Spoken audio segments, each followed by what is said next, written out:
Pazi ga dobro!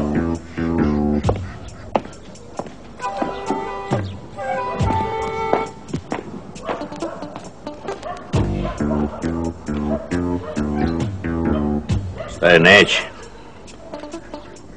Ne pristaje, a?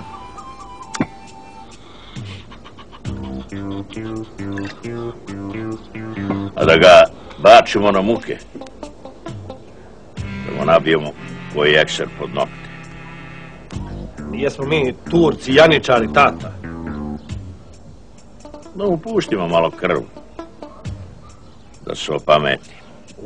Tata, gori si od Bajazita.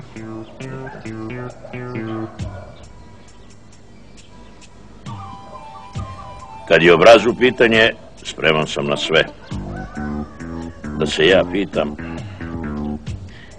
ja bi njega ofrljio ko ovo prase, pa bi pristao. Vi mladi. Jesi li mu nudio auto? Čuo auto. I auto, i kuću u Sutomore, i plac u Mali Mokri Lug. Sve to. Dosta. Nećete vi mene da slušate. Da ga mučimo malo. Malo? Tata, znamo te, prećerat ćeš.